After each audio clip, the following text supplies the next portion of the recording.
Samtang di ay 38 anyos nga barangay electrician. Natusok ang paa sa kural samtang nagtaod og suga dito sa may dakbayas na Lapu-Lapu. Matay di malasa.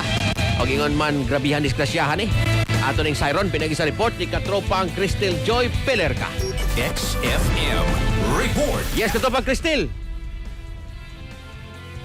Girespondihan sa mga personnel sa Lapu-Lapu City Disaster Risk Reduction and Management Office ug Lapu-Lapu City Fire District ang usa ka 38 anyos nga lalaki human natusok ang tuo nga paa niini sa koral pasado alas 11 kaganihang buntag sa sitio Cabaloy. Ang biktima usa ka electrician sa barangay.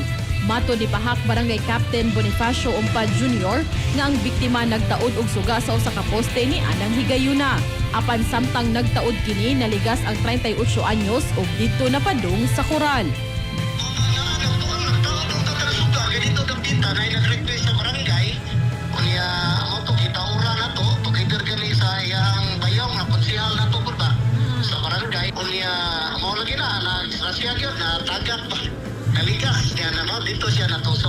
Hinuon conscious ra ang biktima sa dihang siya girespondihan ug wa ra magkadugo ang natusok niya nga paa. Maong aron nga siya makuha, giputol ang parte sa koral nga nakatusok kaniya ug dali siyang gidala sa usa ka pribadong tambalanan. Gipasalig hinuon sa barangay inabagan sa syudad nga abagahon nila ang mga gastuhonon sa tambalanan.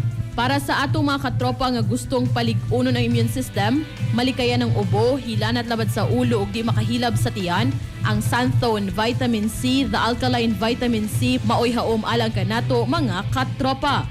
Alang sa nagkayusang Pilipino para sa Pilipinas, kininyong katropa Cristel Joy Pelerca, XFM News.